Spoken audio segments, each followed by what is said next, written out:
This is Beering Ain't Easy.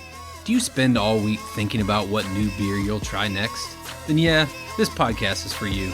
Come join us while we try new beers, share our ratings, debate craft beer culture, and in the process, throw a few jabs at ourselves. So crack one if you got one, and turn it up.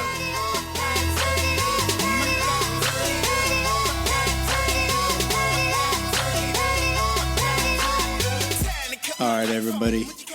Welcome to episode 3 of Beering Ain't Easy with Adam and Drew. Episode 3. So I was going to start talking about what we're going to talk about during this episode, but I cannot stop thinking about my rating on that sour from our last episode. What are you thinking, Drew? Are you having rating regrets? I could not be any more regretful about that rating. Tell me about it. I was so... Well, okay, so we got to be honest here. Episode 2, we call it. It's really the first one that we recorded. And we really went in like unscripted, unprepared, unprofessional, everything with "un" in front of it. Absolutely. And I don't know that unprofessional really fits into that because pretty much everything I do here or anywhere is unprofessional. I'm going to tell that to your employer. My employer knows that. Okay, so when I looked at that 3.75 rating, I gave that sour, and I compare that to the normal 3.75, it just doesn't stack up. I was too hyped up for my first fruited sour, my getting away from the kids to drink some beer, in our first podcast. I mean, what do you expect? So you're feeling that of euphoria, but does that translate? Are you on your phone right now changing your Untappd rating? Never. Have you ever changed a rating? Don't ask questions you don't want the answer to. I feel like changing a rating on Untappd, it's like, in my opinion, it's kind of like the rules of engagement for changing your favorite football team. There's like certain rules, right? Like for your football team, it's like you live there, you grew up there, you went to school there, your kids went to school there. Those are all reasons to change teams. So is there a criteria that we can follow for when it's allowed to change your rating on Untappd? So I have 2 comments on what you just said. Comment number 1, you can never change a rating. It's like erasing the past. It doesn't happen. It happened. You got to live with the consequence. I think, especially us drinkers, have all had stuff that happened in the past that we'd like to erase. And so you cannot do that. I don't know if I agree with you here. There's been times where you're 4 beers in and you're tasting that beer, and at that moment, that beer is a 5. But then you realize you got into white unicorn territory, and you wake up the next morning and you're like, yeah, that's more of a 3. That's what happened. That was your experience at the time. You were all amped up, 10 beers deep, or 10 beers deep for me, probably a beer and a half deep for Drew. The weight scale really helps for your alcohol tolerance. How dare he come after us fat guys? I know y'all are out there listening. You know what I'm talking about. The skinny guy thriving on making fun of the fat guy. It's a lot cheaper when you only need a few beers to really start throwing your buzz. I bet it is. So I think it's only appropriate at this point that we ask ourselves, what would the rating be if we weren't so amped up for all the reasons I mentioned before? And let me be clear, I am not changing my Untappd history. Drew, I don't know how he looks himself in the mirror, may do otherwise, but... Damn right. I would put it at a 3.25. Ooh, that's a pretty big swing. It is, but it is not my type of beer. I don't know what the hell I was thinking. You know, I think you loved it, and you're just in denial right now. I think you're truly like a sour lover, and you just don't want to admit it. Not in the least bit.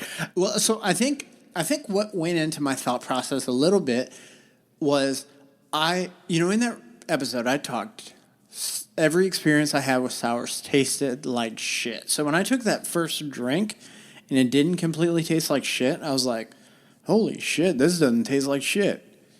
That's a lot of shits. I was expecting a shitstorm, and it was just not shitty.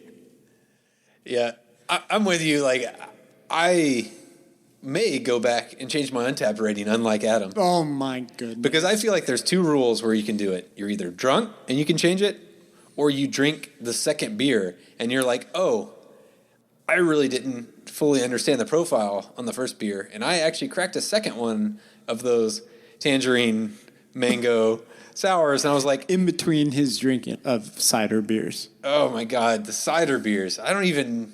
What is a cider? Is it even beer? It is not, and neither is that sour that we drank. You're right. It was juice. It was pretty delicious if you drink it like a dessert wine. That's kind of what I felt like it was. And so, yeah, I agree. I probably would have trimmed it back to a 3.5 or so, which I may decide to change it in Untappd. What are you going to do about it? It's embarrassing that I have somehow stumbled across a podcast with a partner that With no morals. with no more. I mean, yeah, that it could not be. You know what? I want to just say at this moment, I'm so proud of you and your morals and the fact that you would stay behind a team like the Chicago Bears for so long of mediocrity. Here we go, ladies and gentlemen. All right. So let's, what is this episode about? I feel like we got off track. What are we talking about today? We didn't get off track. We never really started on track. Is there a track? We're going to find out. But for all my Bears fans out there, this is our year. All right, it's time to come back to what we plan to talk about on this episode. And so, Drew and I both lived on the West Coast I lived there 4 years. How long did you live there? 6 years. 6 years of misery. So I want to help quantify this. So I lived in Oakland, California. I could see the bay from my window. Where did you live that was on the coast per se? It was the coast of the desert. For all my Las Vegas fans out there, y'all know what I'm talking about. So I lived in Las Vegas. It wasn't exactly on the coast, but it was fun living out there. I feel like trying to say Las Vegas is on the West Coast is kind of like being like, yeah, I'm from New York. Oh, yeah, where in New York are you from? New Jersey. Oh, come on. Give me a break. When you live in Iowa, in Louisiana, before that, it is very much west. It is west. Are you in the Mountain Time Zone or are you in Pacific? I was in Pacific. Oh, just barely. Okay. Don't belittle me. This is good for you. Okay, so moving on to what everyone is dying to know is what the hell are these idiots going to talk about today? And so Drew and I both have our own stories, how we completely failed our craft beer lifestyle when we lived on the West Coast. Drew, what is your story? Okay. So going into the West Coast, I went over there before we had kids. My wife and I moved from Texas over there. And when we got over there, my go-to drink was a Shiner Bock, which I still have no issue with the Shiner Bock. It's a solid beer. But I was complaining to my family when I got to California that I go to a bar and there was no Miller Lite or Bud Light on tap. It was all IPAs. And I was like, what the fuck? And then if I wanted to get a Shiner Bock, I went into the grocery store, I find one, I'd be so excited, and then I go back to the house, I crack it open, flat as hell, because no one was buying Shiner Bock in California. What's your story? Wonder why. Wonder why.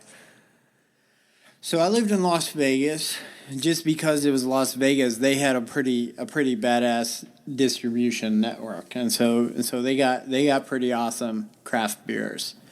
And so, similar to Drew, I mean, I obviously was not as pathetic and miserable as Drew.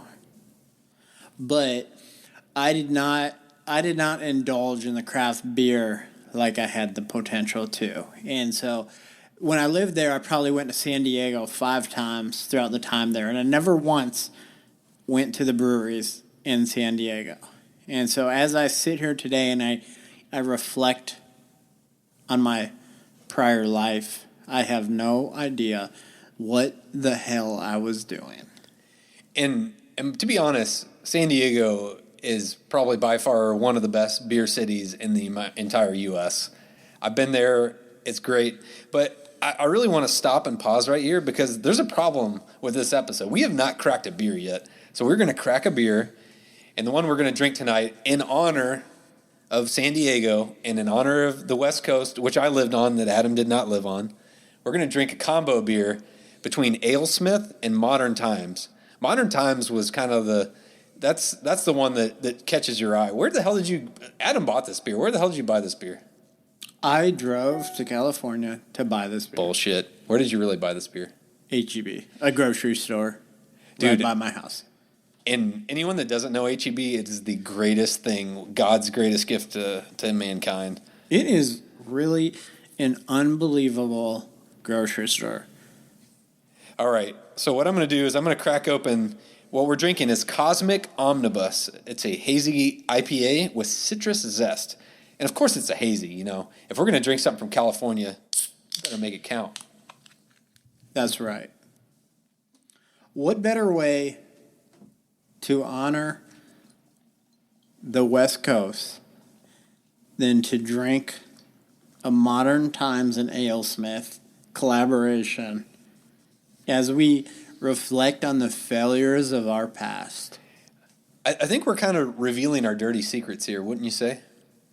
Yeah, normally I get to know people a little bit better. It's not. I think we're on our 3rd date now with our audience, and I'm already revealing my dirty secrets. So, I certainly did not reveal my dirty secrets with my wife. Well, to be honest, I haven't completely revealed the dirty secret still. Rest in peace, Jody. All right. So you crack your beer open, dude, because you're just holding it in your hand, kind of like you're not going to drink it today. So let's go back. So I mentioned... Hold on. I'm simulating, letting the audience know the pace at which Drew drinks. Are you trying to, get your pour in the microphone or something? What's going on? The audience needs the full experience. So I want to go back. I mentioned Shinerbach and Bud Light. That was my starting point. That's how I introduced myself to the state of California. And over 6 years, I got to the point where you go to the grocery store and you just kind of got beat down by the fact that you were at bars and you were having to drink IPAs. And so I had a few and I'm like, this ain't so bad. And then it turned into going to the grocery store and buying the big bottles of beer and be like, oh, let's do a little tasting, you know, let's drink these specialty beers, you know. I'm doing a little shimmy if you can't see me on the... Be thankful if you can't see what I just had to witness. Adam was shimmying with me. I could feel the partnership right there. I was shimmying towards the trash can so I could throw up. So I did breach into IPAs while I was out there, but same thing with Adam. I drove by some pretty famous breweries. I drove by Petaluma and Lagunitas, and I was like, oh, I should go there someday. And I really didn't make it to a lot of the places. And I could have had Pliny. Out there, and I just let it go. All right, moving on to the next agenda item. When I was in Las Vegas, I did make a little bit of a redemption. So I worked at a plant in Las Vegas, and near the end of my time there, they did open 2 breweries that were literally a 1-minute drive from the plant. CraftHaus Brewery, if you're listening in Las Vegas, they made some spectacular barrel-aged stouts. They also made some spectacular IPAs. And that's really what got me into craft beer. I also want to recognize Bad Beat. I couldn't remember the name of the brewery because it's been about 4 or 5 years since I lived there. But they had a pretty good amber as well as some other pretty good stouts. So those two breweries are really what got me into craft beer. And once I got into it, things really started to take off. Nice. What really brought me to the craft beer phase, and it's actually my story of when I joined Untappd, is I went to a bachelor party in San Diego with my brother-in-law, and that was my first time really in San Diego. Well, I've been there once before, but this is my first time craft beering in San Diego. And my brother-in-law and his friends showed me the ropes. And I got there and I had small kids. And it was kind of like that moment where I was the older guy with kids and everyone else was young. And I first laid eyes on hazy IPAs out there. First day, I made it there. I drank like 6 hazy IPAs. Sick as a fucking dog. So next day we were actually supposed to do our beer tour on breweries where we were going to walk to breweries, and I was waking up feeling like hell. And I made it through that brewery walk, but I could not drink another IPA for the rest of that day. I was drinking blondes, I was drinking pilsners, or whatever I could get my hands on. Ciders? No ciders, but things that didn't have a lot of heft to them. But I pushed through, and I realized that San Diego has got some pretty amazing breweries. Yeah, so near the end of my time in Las Vegas, a couple of my buddies there, as we started getting into craft beer, we started going to not breweries, but there's this one liquor store in Las Vegas that just really had an unbelievable selection of beer throughout the country that was distributed. And Modern Times really sent them a fantastic variety of beers. And so Modern Times, ironically, was one of the first craft breweries that I really fell in love with. And so how ironic is it that I'm airing my dirty laundry while we're sitting here drinking a Modern Times beer? So have you been to Modern Times, the brewery? I have not. Okay. Have you? I went on that aforementioned. So on that quest, on that second day where I was hungover as hell, we made it to Modern Times. You walk into that place, it's got shining lights, Modern Times sign, and it's amazing. And I wanted to try all their stouts and IPAs, but all I could drink is their lightest fucking beers on the menu. What an embarrassment. So I agree. It's a little bit of a redemption moment. All right, so you talked about your redemption moment, and so that begs the question, have you redeemed yourself?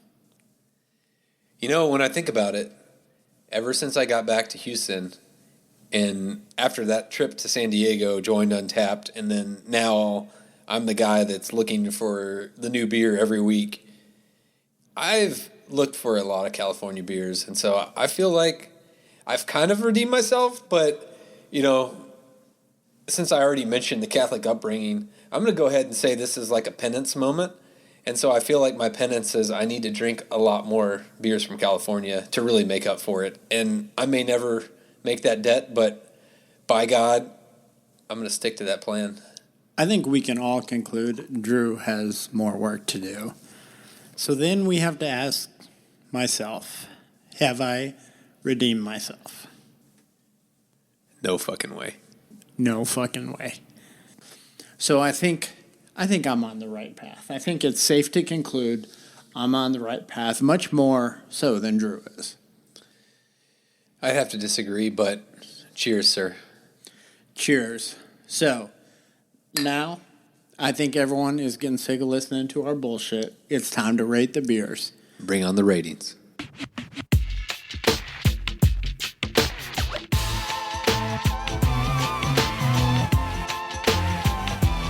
What are you going with? Talk me through it, Drew. What are you thinking right now? I really like this. It's got a little citrus zest to it. It's smooth. It's not super thick like the hazies that I really love, but I like the flavor on it. I'm going to go 4.0. What do you think, bro? All right, so it's a little too fruity for me, I'll be honest. I mean, it's all right, but when I saw Modern Times at HEB, I literally could not have been more excited. And so my expectations were really high on this one. I mean, it's a solid beer, but I think it's a 3.75. My good old solid beer Your rating. go-to. My default Hazy IPA. I think at this point the audience is probably getting sick of me saying this, but I've had better beers. I've had worse beers. This is it's so true, though. I feel like every friggin' beer I can say that about.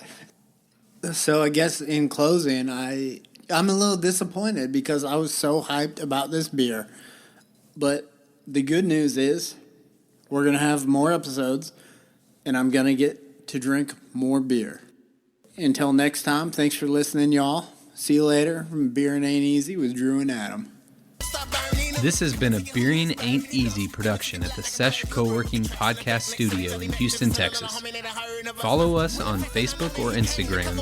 And if you want to see what we're drinking, our Untappd handles are Beering Ain't Easy Adam and Beering Ain't Easy Drew.